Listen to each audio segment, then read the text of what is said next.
Estoy en comunicación con la congresista de la República del Perú por el departamento de Cajamarca del Frente Amplio, la doctora Mirta Vázquez. ¿Qué nos puede decir de la famosa inmunidad parlamentaria, donde el presidente Martín Vizcarra llamó un referéndum? Realmente el tema de la inmunidad parlamentaria en este momento en agenda pública, ¿no? Lo que ha pasado en nuestro país es que justamente en el periodo pasado, la inmunidad parlamentaria, siendo una institución que representa una garantía o debiera representar una garantía para la labor del legislador, había sido mal utilizada y manipulada para que personajes y políticos corruptos en realidad se cubrieran con ella y generaran impunidad más bien, ¿no? Incluso entonces, el año pasado hubo un congresista prófugo de la justicia, Edwin Donaire. Así es, ¿no? Congresistas como él, por ejemplo, postularon al Congreso para cubrirse con la inmunidad parlamentaria.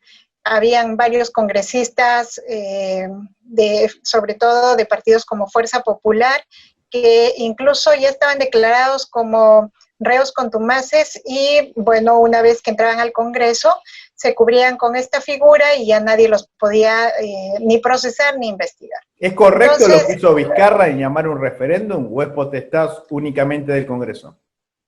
A ver, en realidad lo que sucede es que el Congreso ya estábamos en un debate sobre o la modificación o la eliminación de la inmunidad parlamentaria.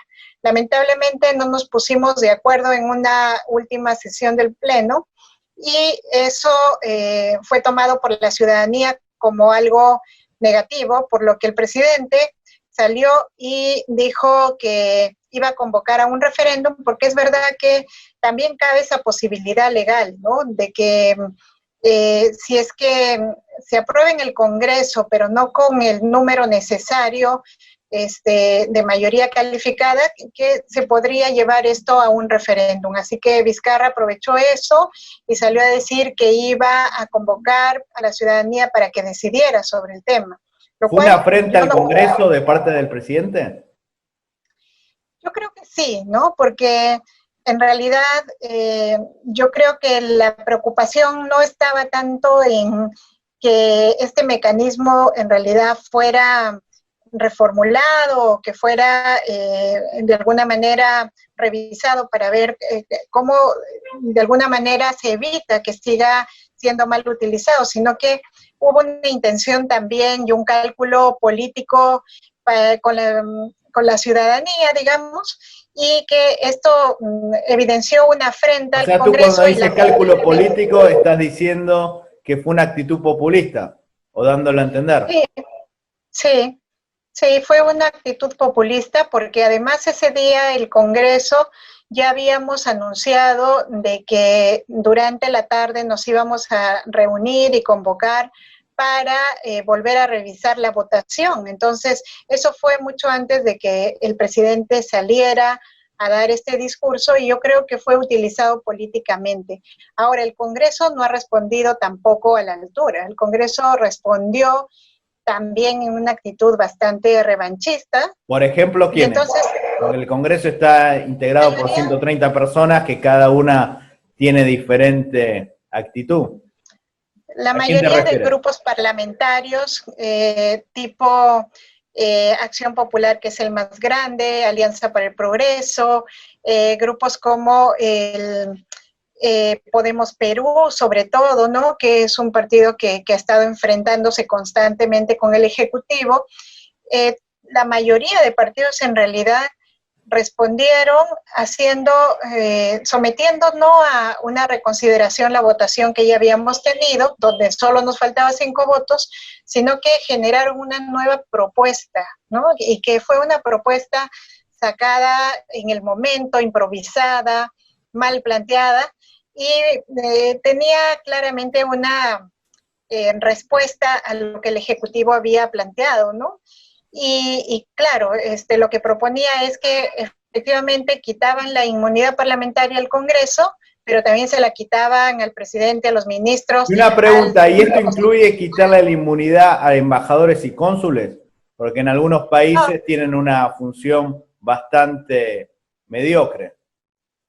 Sí, pero no incluye eso, incluye quitarle al presidente, a los ministros, a la Junta Nacional de Justicia, al Defensor del Pueblo, al Tribunal Constitucional, lo cual desde mi punto de vista sí es un exceso. ¿Y Es por un qué no exceso incluyen porque a los funcionarios diplomáticos? yo creo que no se acordaron, ¿verdad? Porque ese día estaban la mayoría, yo creo, con una actitud bastante visceral, tratando de responderle. Si se acordaban de que alguien más tenía inmunidad, lo metían en la lista. Entonces, eso es lo malo para Porque no mí. hay un ente que controle a las irregularidades que pudiesen cometer embajadores y cónsules.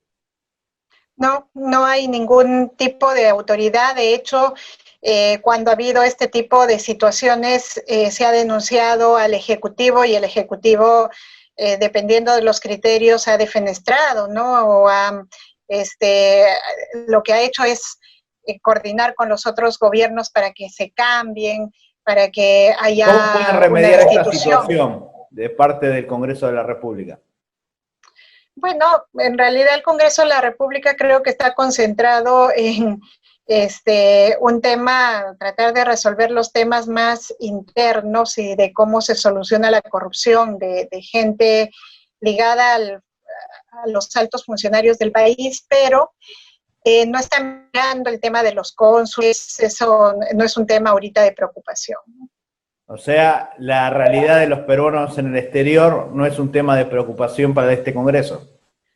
Mira, lo que los peruanos en el exterior y sus demandas, de hecho, ha sido un debate puesto porque incluso les habían quitado la posibilidad de poder votar. Y ese asunto estricto, sí se presentó un proyecto de ley para devolverles este con la derecho que creación del tienen. Distrito 27. Y ahí se agregó la creación del Distrito 27, pero después de eso no hay un abordaje sobre la problemática del peruano en el extranjero. Sería mentirte si te dijera que el Congreso está preocupado en ese tema. No. Ojalá ahora que tú como congresista puedas ser la voz de los peruanos en el exterior que por ahora no tienen representación propia y la van a tener el año próximo. Yo creo que es un tema efectivamente de mucho debate y creo que genera, nosotros hemos apoyado esta propuesta de la creación del Distrito 27 porque los peruanos en el extranjero en realidad es digamos, es un grupo bastante significativo y que tiene una problemática bien compleja a la que el Estado le tiene que dar cara, el Estado peruano, y que por muchos años la han ignorado. Yo creo que si queremos, y por el Estado peruano tener para una ellos visión son los más cónsules inclusiva, y los embajadores, las embajadas y los sí, consulados. Por eso yo esta creo que pregunta. hay que mirar todo el tema de manera integral y eso incluye, por supuesto, mirar el funcionamiento y cómo es el desempeño de cónsules, de todas estas personas que están justamente puestas para velar por los derechos y que muchas veces no lo cumplen, ¿no? Muchísimas gracias, Mirta, muy amable. Muy amable, gracias.